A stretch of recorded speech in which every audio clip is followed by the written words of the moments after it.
Yo guys, what is up? Max in our Wonderlands video, and today I wanted to talk about the top 10 of my favorite or the best additions to Wonderlands in the Wonderlands Redux mod. Now, if you did not know, I put out a video about this a few days ago. Wonderlands Redux is a massive overhaul mod that has been worked on for over a year that changes a ton of things, almost too many things for me to even talk about in one video. So I wanted to make this video highlighting from weapons to augments to action skills to quality of life features, what my favorite things in this mod are. I hope you guys enjoyed the video. Let's get right into it. Coming into our number 10 spot, and these are ranked in the order of my favorite changes, is the reclassification of uniques to be their own rarity. Now, uniques in Redux are relabeled as pink pieces of gear. This is done for a few reasons. If you did not know what a unique is, uniques are mission rewards that have red text, aka anything that has red text that isn't a legendary.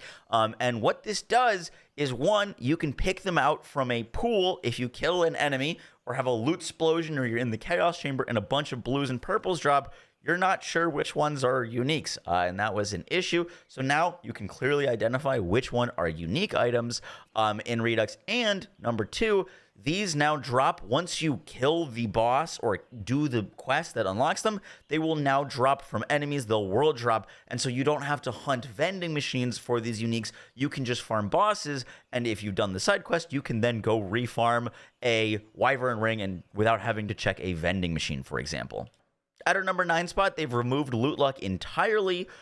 Loot luck you got from collecting the dice in Wonderlands, and it was a little tedious. It was a little bit of a chore, and they've removed it entirely in Redux. This makes it feel great starting a new character. If you go and hit a lucky dice, you can get gear from it, but you do not actually gain increased loot luck, and they were able to balance the whole game around everyone having the exact same loot luck, so dedicated drop rates feel really good and feel really fair. At our number 8 spot, they set the chaos cap in this game to chaos 10. In Wonderland's base game, the chaos cap was level 100, which I thought was a little too much. Not that it was too hard, but it was just kind of monotonous and tedious to do, rather than like a challenge and rewarding, at least from my perspective. So chaos 10 is the new cap, and they've removed chaotic, volatile, primordial, ascended, all that gear. If you get a gun on chaos 10, it is the same as you get it on chaos 1. What this means is that in order to level up your chaoses and increase the difficulty, you are trying to get the best build that you can. It is going to be your build that carries you through your chaoses and not your weapons, such as like getting a Mayhem 10 weapon will obviously carry you because it gets a ton of extra damage. This puts an emphasis on getting good builds and synergies working, which I really enjoyed, and they've tailor-made the Chaos Trials to be unique experiences with new enemies in the Chaos Trials to have to rank up your Chaos level, and once you get to Chaos 8 and above, you unlock the ability to earn pearls, which we'll talk about later. At our number 7 spot, they've completely changed how movement works in Wonderlands. To start, you have so much more aerial control of your character. While you're shooting, you can like bounce around, move in and out of cover, all while in the air. It's a lot of fun. You have so much like control of your character. And on top of that, they've added double jumping and dashing. So now you can double jump with your character, and you can dash on top of that, and you can do some really fun things. This helps. They've added a ton of extra enemies to the chaos chambers, and like you really need the dashing and the movement to be able to position yourself with the amount of enemies that they throw at you. So fantastic change there. Next up, they've added a handful of new class mods. I don't have time to show you all of them, but I do want to show you my favorites. And the first one of my favorites is the Fusion. This reads, whenever an enemy is afflicted by both a fire and a poison status effect, an elemental fusion occurs, creating blue fire. Whenever blue fire applies a dot, enemies have a 30% chance to explode for 770 spell damage. Blue fire status effect chance is affected by fire and poison status effect chance.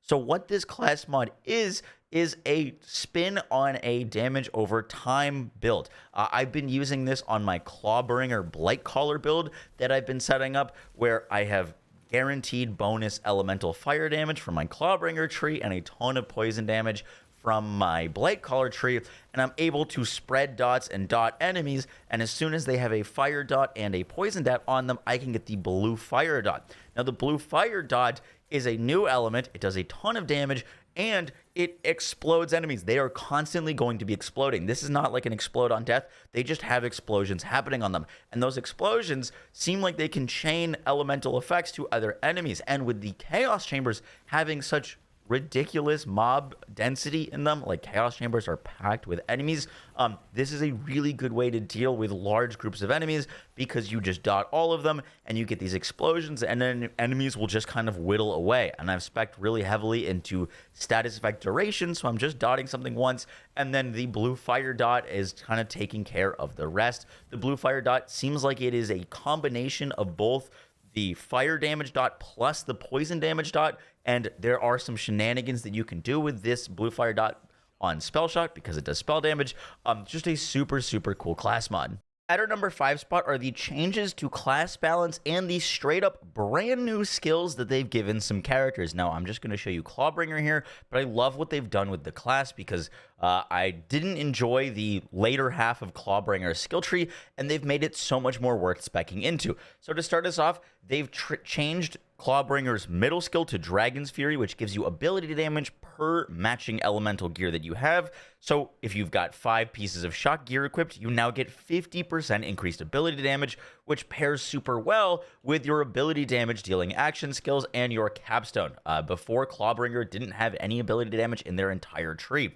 Next up, they've changed Storm Breath to work incredibly well. This now gives you a lightning damage bonus that is 20% of all of your non-lightning damage boosts. So, for example, if you've got increased fire damage, increased poison damage, any of your damage increases that aren't lightning damage, they will then get 20% of that converted into lightning damage without really speccing into a lightning damage build at all. Right now, I'm sitting at 112% increased lightning damage. This turns Clawbringer into like the definitive lightning class, and it feels so good to play.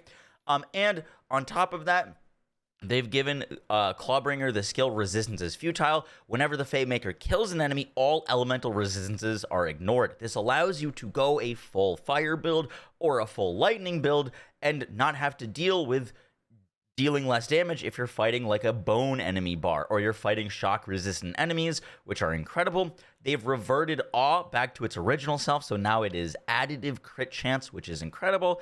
And they've buffed the capstone to fire, I think it was originally 3 Storm Smite bolts originally at launch, and now this capstone fires 7 of them, raining down lightning bolts whenever you use your action skill, and you can genuinely make like a lightning action skill focused build now. At our number 4 spot are Legacy Hunts. Now, these are new bosses that you can summon in using Lost Souls, which are a currency that you farm from the mirrors. They reworked the mirrors, so now after you beat the first stage of the mirror, you were just teleported straight to the boss, so you can just farm the boss for Lost Souls, and then you spend these Lost Souls to summon the Legacy Hunt targets. Now, these are like new bosses that have new pieces of gear to drop. I'll see if we get a new piece of gear here, but there are a bunch of these scattered throughout the different maps. I'm going to use my little movement to make sure he doesn't hit me, because these guys, they do hurt. But this is Sally and Lou, the Inseparable Omen. There are some really cool bosses and some secret ones that I'm not going to spoil here. You can see my little like blue fire just dotting him down, and there is our loot explosion. There's a new weapon, the Thunder Fury. As you can see, the uniques are pink and looking freaking awesome. But yeah, these are the Legacy Hunts. They're really cool. They got new drops and they're new enemies to take down. At our number 3 spot, we've got Action Skill Augments. These are ways to improve or change your action skill once you're towards the bottom of the tree. I'm going to read through a few of them for y'all. So on Clawbringer, when you use your Cleansing Flame, it does a Soulfire Nova that enemies that are affected by Soulfire take increased fire and lightning damage, and the Storm Dragon Judgment Augment makes enemies that are 30 meters away take 50% more damage from Storm Dragon Judgment, aka you chuck this at far enemies and it hits way harder. For Stabomancer, Ghost Blade now inflicts bleed, which stacks up and deals damage over time. And you have got a one for From the Shadows, where you no longer guarantee critical hits in From the Shadows, but you deal 50% more critical hit damage while in it.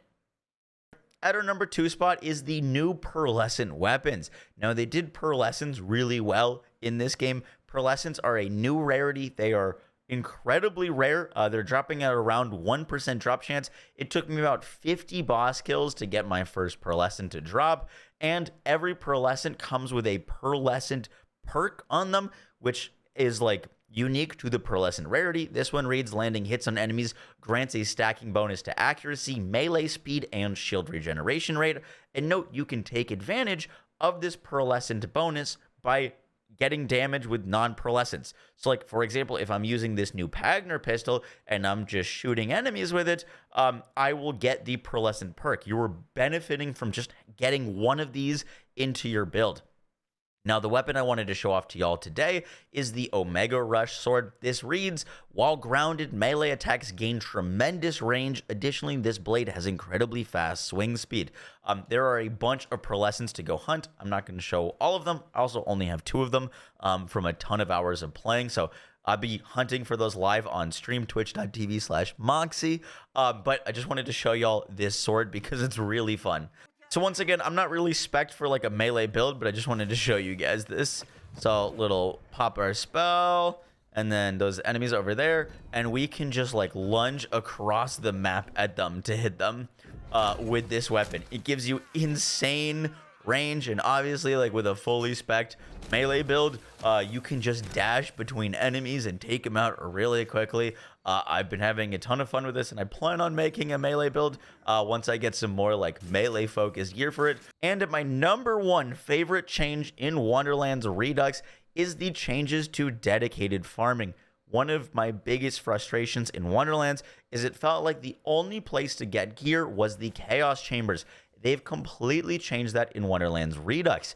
They've added on every single item card, you can see it says the dedicated source of every single weapon. So if you ever get a weapon or a piece of gear, every single piece of gear in this game is now labeled with its dedicated source. And they've made all of the random little bosses in the game that you fight during side quests respawnable. There was like 80 to 100, I think, non-respawnable bosses in Wonderlands at launch, or still are, and now they've added totems for them. So you need to still do the quest to unlock them, but you can find these totems where bosses spawn during their quests, and you can pay 7,500 gold and respawn them and farm them for their dedicated drops. It is fantastic, and I'll show you a little thing that we can do with that as well. But that is a boss that you like couldn't farm before it. Now you can farm them, and with these totems, one of the cool things that you can do is you can actually spam it and summon all of them. You can summon a bunch of the enemies. So if you're looking to like farm your gear quickly, you can summon a few of these deckhands, for example, and just farm them efficiently. These little totems are marked on the minimap. These are the totems, and you can see that like you can go and just go over here and spawn 5 of these bosses and farm for its dedicated drop. It makes farming and build crafting so much easier, and like you can go out and get the exact piece of gear that you want. It is so nice, and I hope that we get something like this in future Borderlands games, specifically just dedicated drops on launch. Yeah. Guys, that is going to do it for the video. I hope you enjoyed. If you want to check out Wonderlands Redux, I will leave a link in the description to learn more about the mod, where you can download it, how to install it, and so on and so forth. The mod is fantastic. I strongly recommend it. If you are going to play this mod, I do strongly suggest you make a new character. Don't take your existing characters into this. A lot of their old existing gear will still be on them that you won't be able to use. All those chaotic, volatile pieces of gear you cannot use. It's best just experiencing this from fresh. It's a really great experience. It only took me about 5 hours to beat the story. But yeah, this is Wonderlands Redux. Huge thanks to the like dedicated modders that were able to put this together for us. I hope you guys enjoyed the video. I will catch y'all in the next one. Take care, guys. Peace.